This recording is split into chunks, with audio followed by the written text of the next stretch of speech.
Quantos estão felizes com Deus? Meus queridos, é uma alegria imensa estar nessa igreja. Está sendo uma das igrejas que eu mais prego. O Beira Rio e o Vista Alegre estão ganhando disparado. Dá até medo de pregar aqui, depois do que a Aline fez aqui, só Jesus na causa. Mas vamos tentar, né? Meus queridos, eu tenho uma palavra de Deus para os seus corações, no nome de Jesus Cristo. Sei que os irmãos têm um tema. Gostaria de agradecer ao pastor desta igreja. Eu sei que ele não se faz presente, mas está bem representado aqui pelo co-pastor dessa igreja. Um beijo, que Deus abençoe sua vida. Os obreiros dessa igreja, que Deus possa abençoar. Que Deus também venha abençoar as irmãs do ciclo de oração, os jovens, toda a igreja, no nome de Jesus Cristo. Que Deus em Cristo Jesus lhes abençoe. Abre a sua Bíblia no livro de Juízes, no capítulo 6.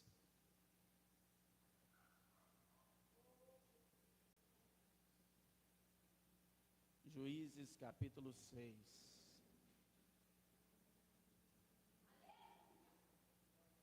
Juízes, capítulo 6. Nós vamos ler a partir do versículo 1.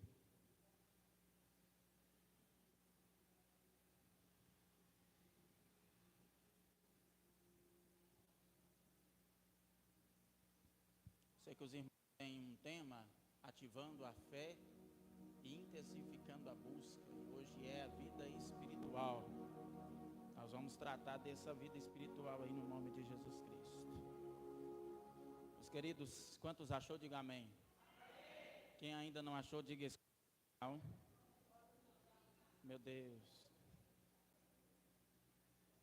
Eu vou esperar os irmãos da escola dominical achar Juízes capítulo 6, a partir do versículo 1.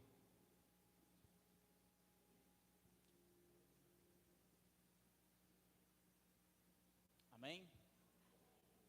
Diz o texto: E os filhos de Israel fizeram o mal aos olhos do Senhor, e o Senhor os entregou na mão de Midian por 7 anos. E a mão de Midian prevaleceu contra Israel, e por causa dos midianitas, os filhos de Israel fizeram para si covas, que estão nos montes, e cavernas e fortalezas.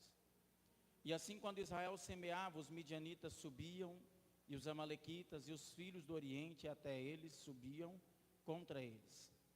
E se acampavam contra eles, e destruíam o produto da terra, até chegarem a Gaza. E não deixavam sustento para Israel, nem ovelha, nem boi, nem jumento. Pois eles subiam com o seu gado e suas tendas, e vinham como locustas em multidão. Pois tanto ele quanto os seus camelos eram inumeráveis, e entravam na terra para destruir. Senhor Deus, estou diante da tua palavra. Sou vaso do Senhor, pronto a ser usado por ti. Faça comigo conforme o teu querer e a tua vontade, ó Pai Santo. Que não seja a minha voz, mas seja a voz do teu Espírito Santo, ecoando nesta igreja. Aguce os ouvidos dos santos que ouvirão a voz do Senhor, ó Pai querido, nesta noite. E que possamos sair daqui renovados, transbordantes, ó Pai Santo. E quando chegarmos em nossas casas, que venha ter bênção, venha ter milagre, no nome de Jesus Cristo, amém. Podemos assentar no nome de Jesus. Meus queridos, eu até ia louvar, mas eu acho que eu vou deixar esse negócio para o final, se der tempo. Porque o que eu preparei para os irmãos é um tanto quanto longo. Se eu fosse falar tudo que eu escrevi aqui, daria mais ou menos umas 2h30 só de pregação. Mas nós vamos tentar resumir aqui, no máximo. Eu estou estudando esta mensagem já tem uns 6, 7 meses, desde, se eu não me engano, do mês de agosto, setembro, por aí, por volta disso aí, que eu estou estudando esta mensagem. Eu estava no meu trabalho e abri a Bíblia e caiu justamente nesse texto. Eu já preguei algumas vezes esse texto, mas não usando o tema que eu quero usar aqui nesta noite. Eu quero falar aqui com os irmãos sobre 3 ações do inimigo contra nós e 3 armas de Deus para nós usarmos contra o inimigo. 3 ações do inimigo contra nós e 3 armas de Deus contra o inimigo. Amém? Todos nós sabemos que a nação de Israel, aqui no livro de Juízes, ela está sem uma liderança física, e sem uma liderança, uma pessoa só liderando, que eu quero dizer. Porque depois de Josué, não teve nenhum outro sucessor. E o livro de Juízes vai falar dos juízes que se levantaram na nação de Israel. É bem certo eu dizer que a nação de Israel aqui, ela já está na sua terra prometida, né? As terras já foram divididas para Israel. Só que quando Israel entra na cidade de Canaã, na terra prometida, ela vai levar algumas coisas que não poderia ser levada. Ela vai trazer algumas coisas consigo que não poderiam estar no seu meio. Vai trazer ídolos, vai trazer segmentos pagãos, e vai aceitar também pessoas de outras denominações ou de outras nações que não poderiam estar lá. A ordem do Senhor que Deus deixou para Moisés é o seguinte: não terás outros deuses diante de mim. A igreja aqui, ela já sabe muito bem que Deus detesta dividir a sua glória com alguém. A glória de Deus, ela não pode ser dividida com ninguém. Aí tem pessoas que vivem por aí, eu já quero começar dando uma paulada em nós, porque você chama o Misael para pregar, o Misael só sabe pregar essas coisas, eu não sei pregar diferente. Eu sei pregar a Bíblia. E a Bíblia de Deus, ela é uma espada, e a Bíblia de Deus é correção.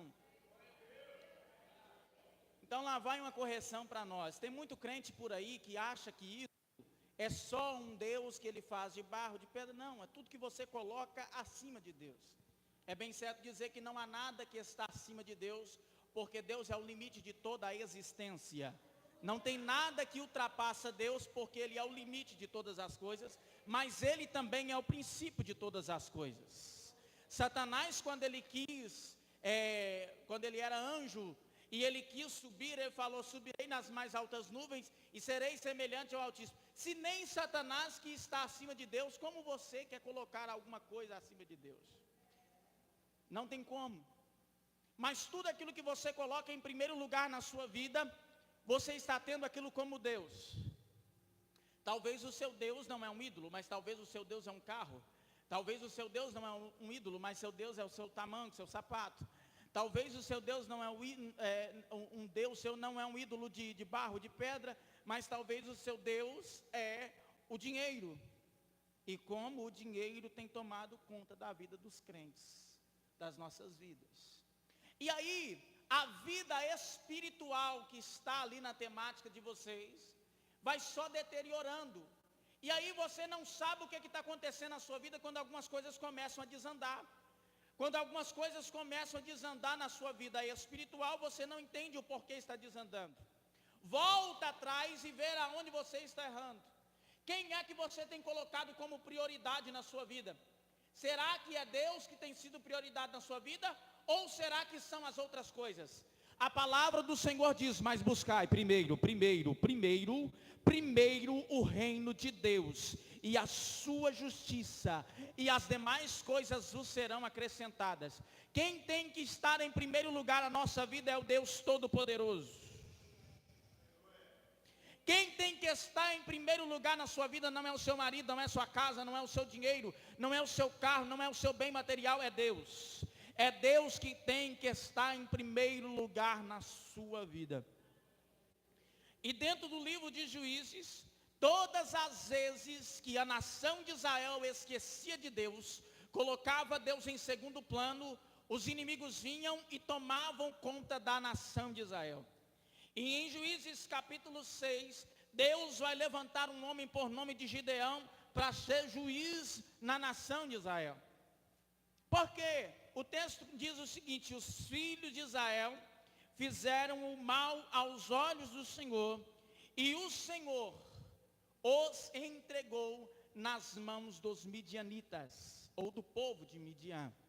Não foi o povo que se entregou, mas foi Deus que colocou ele na mão dos midianitas. Porque tem determinadas situações na nossa vida que vão acontecer e às vezes a gente não entende. É Deus te mostrando que você está tomando a atitude errada. É Deus te mostrando que o caminho não é esse, o caminho é aquele que Deus te colocou. Você quer andar para a esquerda, mas Deus falou é da direita. Você não quer andar no meio, você não quer andar na linha, Deus te diz, é para andar na linha. Não manda nem para a direita, nem para a esquerda, mas olha para o autor e consumador da sua fé.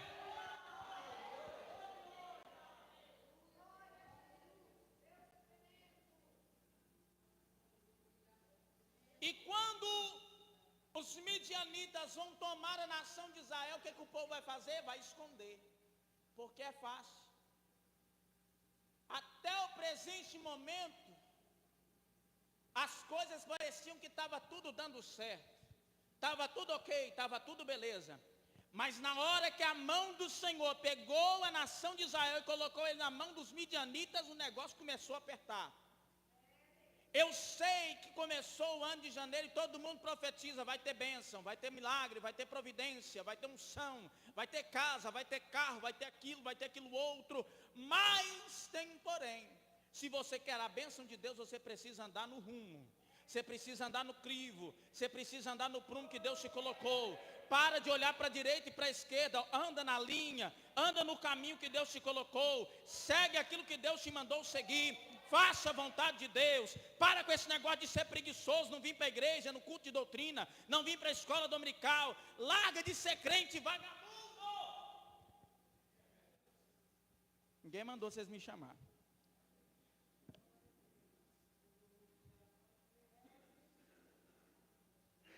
Ah, irmão Misael, o que isso tem a ver com vida espiritual? Tem muito crente por aí achando que a sua vida espiritual está lá do alto. Eu não, Satanás não toca em mim. Eu sou o bambambam da igreja, eu faço e aconteço, eu sou a última Coca-Cola do deserto. Mas calma, desce um pouquinho. Você já parou para meditar como está sendo a sua vida espiritual? Será que você está tudo ok, está tudo beleza? Será que você está vivo? Lembra da igreja de Sardes? Para o povo lá fora, a igreja de Sardes estava viva. Apocalipse capítulo 3. Mas a mensagem de Deus era o seguinte, eu já não tenho mais eles como minha igreja. Estão mortos espiritualmente. Tem um nome de que vive, mas está morto. Você pode até ter um nome que está vivo. Aqui na igreja você anda bonitinho, veste a sua sandália, calça o seu sapato, veste o seu terninho, coloca a gravatinha, coloca um reloginho de ouro, um reloginho de prata no braço, pega o violãozinho, vem tocar na igreja, está tudo beleza, mas e lá fora? Será que aqui é fácil de ter vida espiritual aqui dentro? Mas eu quero ver você continuar com a sua vida espiritual lá fora. Eu quero ver você continuar, eu vou falar. Eu quero ver você continuar com a sua vida espiritual lá fora. Lá fora, lá na seara, onde o inimigo está te esperando a sua espreita. Porque a nação de Israel, quando viu que o inimigo chegou, eles esconderam. Ficaram com medo. E não é assim na nossa vida. Quando a luta vem, quando as provações vêm, a gente fica com medo e se esconde. Aí sabe o que o inimigo vai fazer quando ele chega? A primeira arma que o inimigo vai, a primeira ação do inimigo é acampar contra eles. A primeira coisa que os midianitas fizeram foi acampar contra eles. Na hora que o inimigo acampou contra eles, falou, ferrou. Agora que a porca torceu o rabo. Nós estamos, todo mundo aqui dentro, achando que nós estamos por cima da carne seca, mas o inimigo está acampando contra nós lá fora. A Bíblia diz para a gente vigiar e orar, porque o inimigo, ele não brinca de ser inimigo.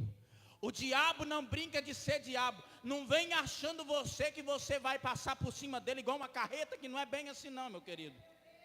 O inimigo, ele anda ao nosso derredor, rugindo como leão, só caçando a brechinha para tragar você.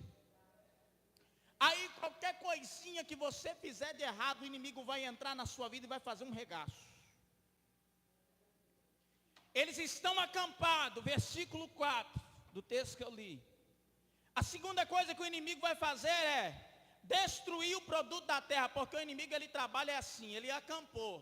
Ele viu uma brecha, agora ele vai entrar. Na hora que o inimigo entrar, não fica achando você que ele vai te tratar como um anjinho, que ele vai cuidar de você, vai te carregar no colo, não. As 3 ações do inimigo é roubar, matar e destruir. O ministério dele é esse aí. Não tem outro ministério. Ele vem para matar, roubar e destruir. Mas eu me alegro porque o versículo não para por aí. O versículo diz que Jesus Cristo veio para dar vida e vida com abundância. A segunda coisa que o inimigo vai fazer aqui é destruir o produto da terra. O inimigo vai começar a tirar o sustento, vai começar a tirar as provisões, vai começar a ir no celeiro e vai roubar tudo, vai roubar o milho, vai roubar a cevada, vai roubar o trigo, vai tirar tudo. E agora, o povo está escondido, o inimigo está lá roubando tudo. Porque o inimigo ele trabalha dessa forma, meu querido. Ele acampou ao seu redor, ele achou uma brecha, agora ele vai tomar tudo que você tem. Você sabe por que o inimigo, ele toma tudo que a gente tem? Porque ele tem uma inveja enorme do crente. Você sabe por que ele tem inveja enorme do crente? Porque antes dele ser diabo, ele era o anjo responsável pela adoração. Aí o Senhor vai pegar, e ele queria ser semelhante ao Altíssimo, mas Deus não quis deixar ele ser. Aí agora, lá em Gênesis, quando o Senhor vai criar o homem, ele fala, eia, desçamos e façamos o homem a nossa imagem e semelhança. É por causa disso que o inimigo detesta você, e às vezes você fica brincando com ele. É tipo aquela criança quando vai brincar de bonequinha, né? A casinha de boneca. Tem muito crente aí na casinha de boneca de Satanás, achando que Satanás é um bonequinho feliz, alegre, mas Satanás vai destruir a sua vida espiritual. Eu venho aqui nesta noite como vaso de Deus te alertar. Cuidado, porque Satanás está à sua espreita. A terceira coisa que ele vai fazer é acabar com o sustento. Porque se ele tirou o milho, ele tirou a cevada, ele tirou o trigo, não tem mais dinheiro, não tem mais sustento. Tem muito crente por aí que deixou a sua vida ser tragada pelo inimigo, senta na igreja, adora a Deus, glorifica a Deus, mas não consegue firmar porque não tem sustentabilidade espiritual. Eu preguei quarta-feira lá na ponte sobre sustentabilidade espiritual. Você sabe o que é isso? É o crente que vive na corda bamba, não sabe se quer servir a Jesus, não sabe se quer não servir a Jesus, não sabe se fica no mundo ou se fica na igreja. Mas o Senhor nessa noite vai firmar os seus pés na casa dele e vai restaurar a sua vida.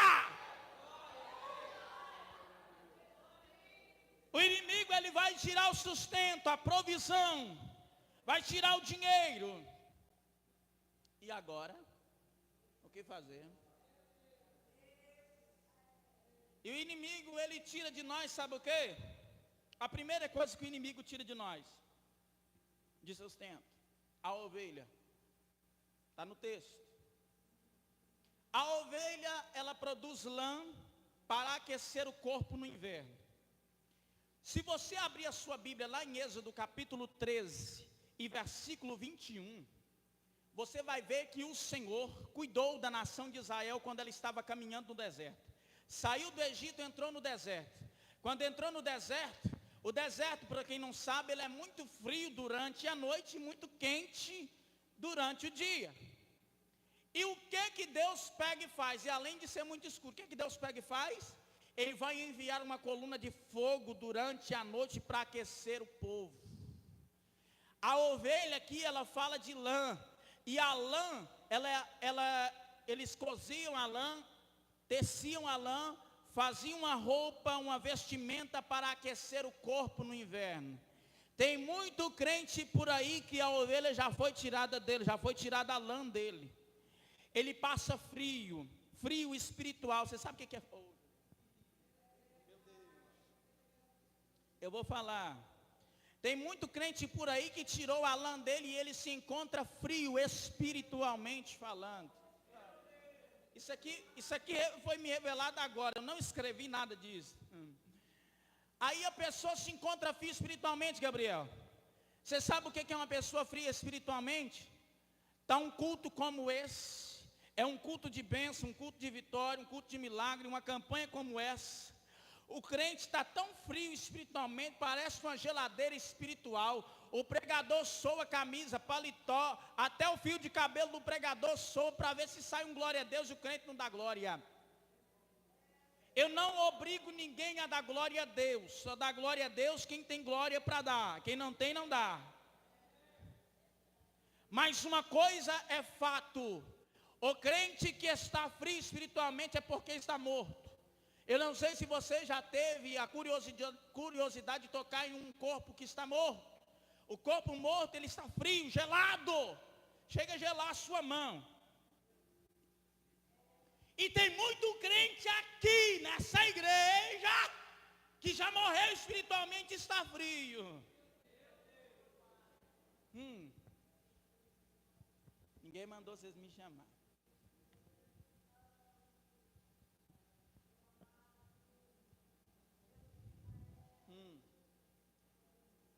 Está frio. Mas nessa noite eu sou obrigado a lhe dizer, lhe informar, que tem um fogo de Deus descendo aqui. Pelos olhos espirituais eu contemplo uma bola de fogo descendo no nosso meio. Terá céu, ricoche, plaço, idere, canto, cominácia. E nesse exato momento, Ele vai aquecer o seu corpo. E você que está frio espiritualmente, vai acontecer algo sobrenatural com você. O calor do Espírito Santo começa a te envolver nessa hora. E aonde existe frieza espiritual, dá lugar agora para a glória que Deus está descendo aqui nesse lugar. Agora!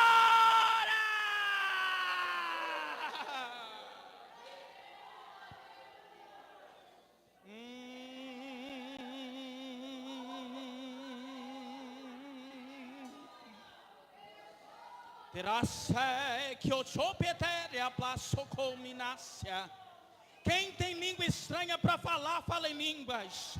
Quem tem glória a Deus, dá glória a Deus. Quem tem aleluia, dá aleluia. Porque a glória de Deus nesse exato momento acabou de descer. Acabou de descer. Acabou de descer.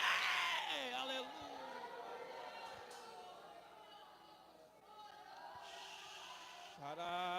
Eu sei que atou. E esse ole placei eutanásia. Coche placer e anúncio fácia. Tete se cope de menato como no se canto que fácia. Aleluia. Segundo sustento que o inimigo tira de nós é o boi.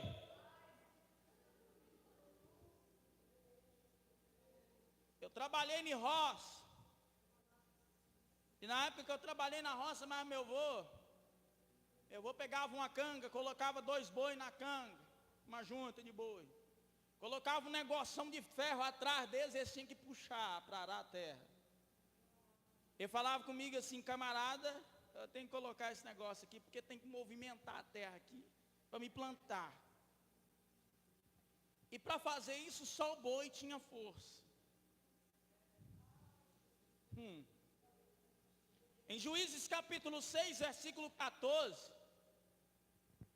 quando o anjo desce, Gideão está escondido dos midianitas também.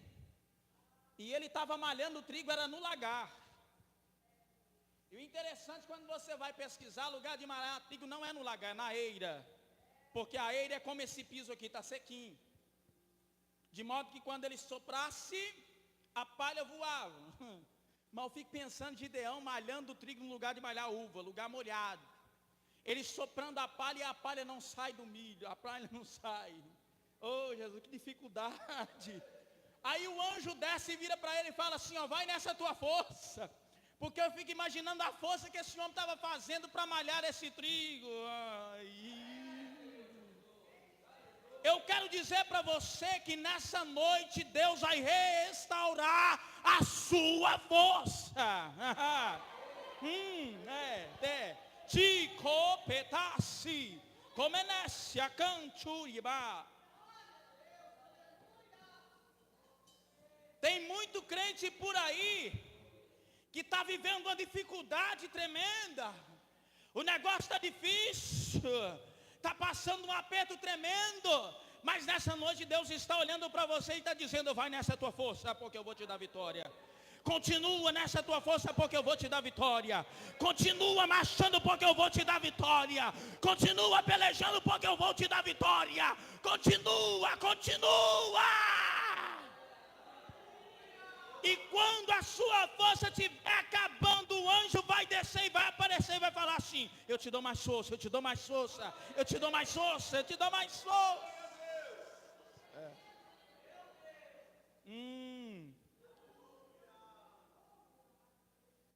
O jumento fala de trepidez, que é a terceira coisa. Para servir de carruagem ou carro para levar ou conduzir a determinado ponto. Isso aqui é lindo demais. O livro do profeta Isaías, no capítulo 45, versículo 2, diz o seguinte, ó Ciro, escuta aqui. Quem vai na sua frente sou eu. Olha o que o texto diz, eu vou citar para os irmãos. Eu vou na sua frente, endireitando os caminhos tortos, quebrando as portas de bronze e despedaçando os ferrolhos de ferro. Sabe o que Deus estava querendo dizer para o rei Sírio? Sabe o que Deus estava querendo dizer para ele? Era o seguinte, olha, quem dirige sou eu, quem conduz esse carro da tua vida sou eu, quem trabalha na tua vida sou eu quem estou indo à sua frente, e o que tiver torto na sua frente eu vou endireitar, se tiver buraco eu vou tapar, se tiver algum lugar para você desviar, eu vou falar para você desviar, porque quem está indo na sua frente sou eu.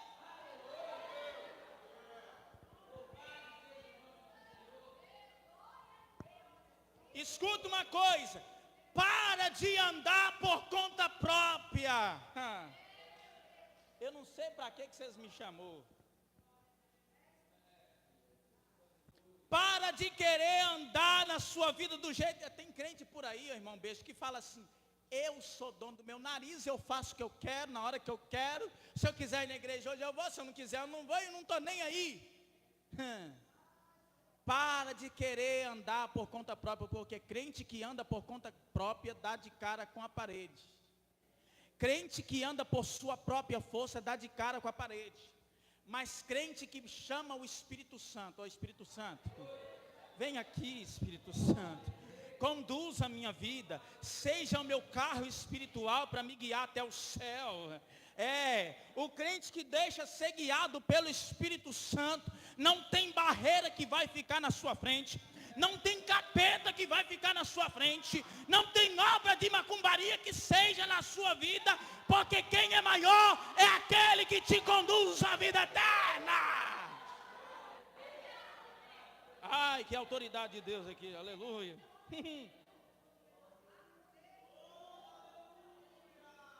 Gideão, vai nessa tua força. Aí Gideão está lá malhando o trigo no lagar, né? Todo mundo conhece a história. Deus vai, chama Gideão. Olha, esse relógio não é convertido também não. Deus chama Gideão. Gideão agora tem por obrigação convocar um exército. Ele convoca 32 mil homens para lutar. Aí Deus está lá assim. Coitado, né, o pastor Gesiel, me perdoe. Coitado, né, Sam? Espera aí que eu vou intrometer nesse negócio. Porque o homem, quando ele quer fazer do jeito dele, ele acha que é com muita quantidade que Deus trabalha. Para Deus fazer o milagre da multiplicação, ele precisou só de 5 pães e 2 peixes. E a Bíblia diz que toda a multidão alimentou e ainda sobrou 12 cestos cheios. Porque quando Deus dá bênção, Ele dá bênção para sobrar, para sobejar. É assim que Deus trabalha com pouco. Lembra da viúva de 2 Reis, capítulo 4? Só tinha um pouquinho de azeite na botija. E foi o suficiente para Deus multiplicar. Ela vendeu e viveu do resto. É assim que Deus trabalha. Aí está lá Gideão, um exército, né? Oh, coisa linda, 32 mil homens. Agora eu quero ver, Midian. Agora eu quero ver, Midian. Eu quero ver vocês me encontrando. Aí o Senhor vira para lá. Ô, Gideão, escuta aqui, meu filho. Esse povo aí está demais. A fim de que Israel não se glorie de si, dizendo, a minha mão me livrou.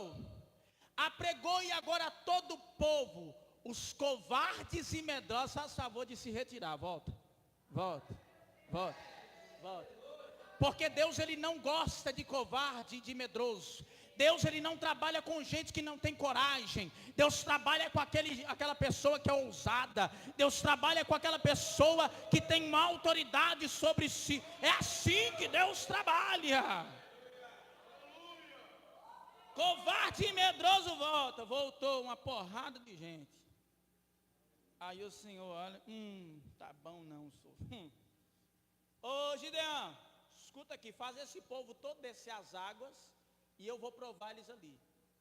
Você vai fazer o seguinte, aquele que pegar a água com a mão e levar até a boca, você separa. Aquele que abaixar como um cachorro e lamber a água, você também separa. Olha a visão de Deus. O povo está lá assim, ó. Abaixou, pegou a água e tá. Aí toma.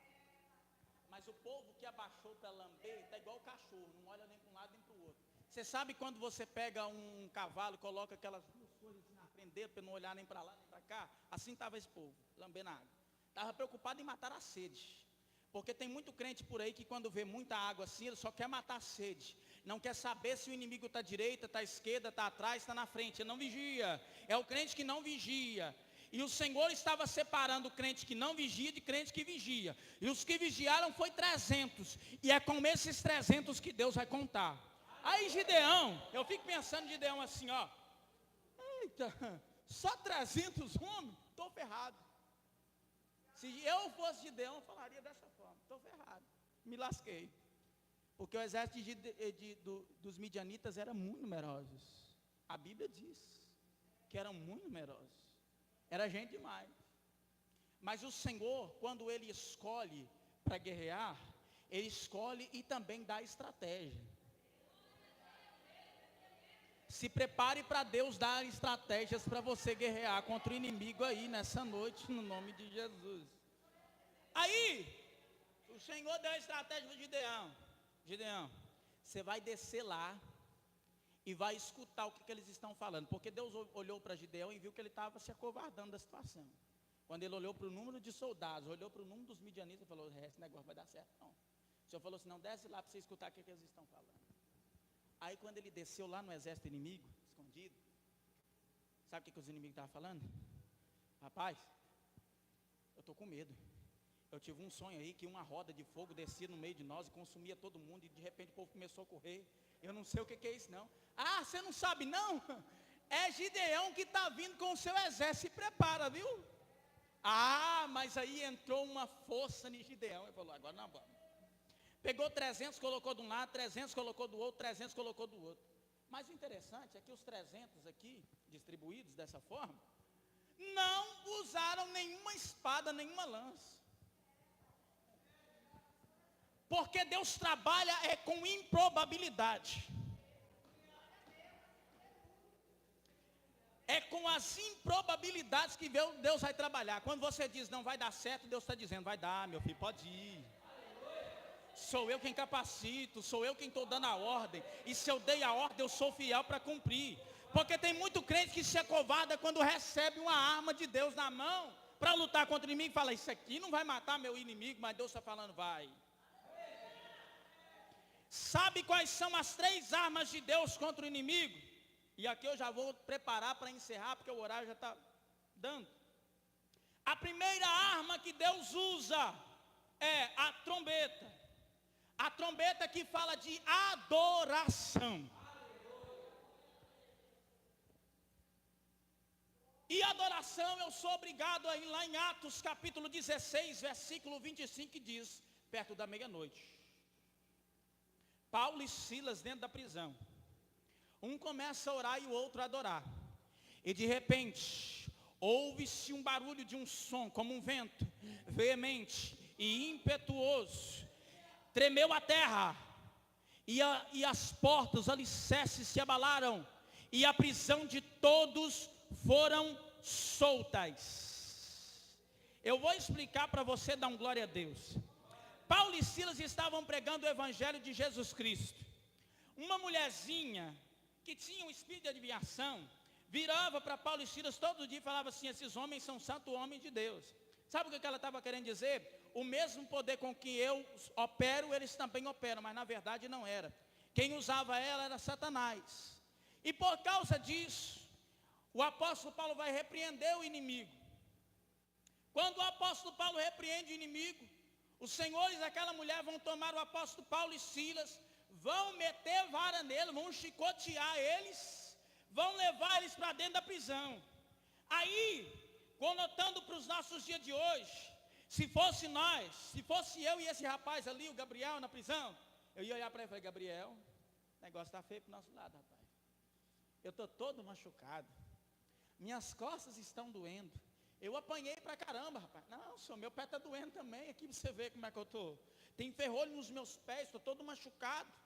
Mas escuta aqui, Misael, vamos parar com esse negócio de murmurar, porque eu nunca vi uma cambada de crente ser tão murmurador igual tem na nossa época. Eu não sei para que vocês me chamam. É só aparecer uma lutazinha, é só doer a pontinha do dedinho, o mindinho do pé, o crente começa a murmurar. Aí Paulo e Silas dentro da prisão, suponhamos que eles estavam reclamando da sua dor. A Bíblia não diz isso. Mas quando eu trago para os nossos dias, me faz pensar assim: se fosse eu, estaria murmurando. Paulo e Silas, ao invés de murmurar, sabe o que eles fizeram? Escuta aqui um negócio, vamos fazer uma vigília aqui agora. Aí eu fico pensando, o Silas olhando para Paulo: você é doido, rapaz, vigília dentro da cadeia, nós estamos todos machucados, todos arrebentados, você quer fazer uma vigília? Vamos fazer vigília. Porque eu fiquei sabendo que em vigília Deus opera. Eu fiquei sabendo que em vigília o Espírito Santo desce. Eu fiquei sabendo que em vigília tem provisão. Eu fiquei sabendo que em vigília tem milagre. Você já perdeu o tempo de dar glória a Deus. Eu fiquei sabendo que em vigília eu posso ser batizado com o Espírito Santo. Eu fiquei sabendo que vigília é bom demais. Vamos fazer uma vigília. O Senhor nessa noite está querendo que você toque a murmuração pela adoração. O Senhor não te chamou para ser um murmurador. O Senhor te chamou para ser um adorador. Aquela mulher do poço de Jacó estava preocupada em qual local que deveria adorar, se era em Samaria ou se era em Judá. Mas o Senhor vira para ela: não importa o lugar onde você vai adorar, o que importa é que me adore em espírito e em verdade. Adoração. A primeira arma que Deus usa. A segunda arma que Deus usa é o cântaro. O cântaro fala da minha e da sua vida. Fala do altar. Lá em 1 Reis, capítulo 18, versículo 30, está um desafio tremendo com os profetas de Baal.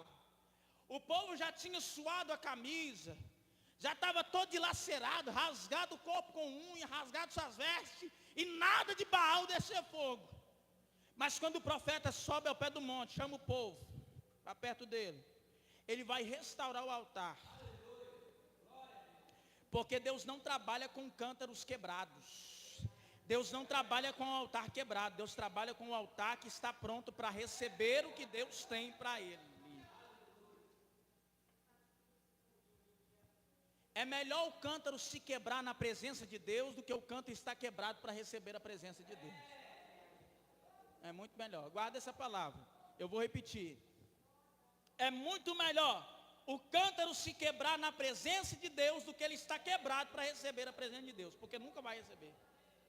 Se esse copo aqui tivesse todo quebrado, ele poderia estar recebendo essa água? Não. Tem muito crente por aí que está com a sua vida toda desmanchada, desmantelada, todo quebrado, todo regaçado, e está querendo que a glória de Deus desça sobre a vida dele. Vai consertar primeiro o seu cântaro, vai consertar primeiro o seu altar, para depois a glória de Deus te encher, te envolver, te impactar. Jovem, você quer ser cheio do Espírito Santo? Conserte o seu altar primeiro. Igreja do Senhor, você quer ver Deus operar? Conserte o seu altar primeiro. Rebaixi, cantarabaçu, cante, assim.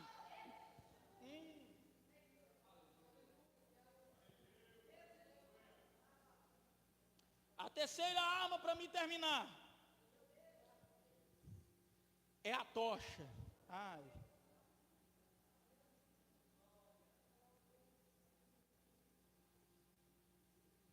A tocha que fala do Espírito Santo.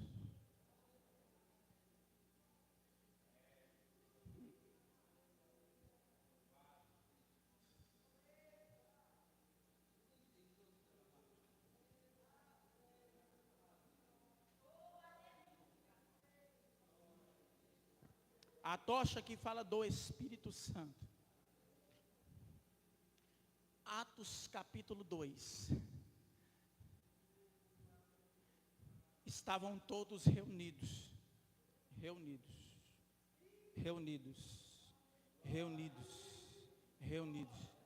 Porque Deus não trabalha com falta de união, não. Quando nós falamos de reunido, nós estamos falando em perfeita união. O que um pensava, o outro pensava. O que um falava, o outro falava. Estavam buscando uma coisa só. Aqui nessa noite nós viemos buscar uma coisa só. A presença de Deus para as nossas vidas.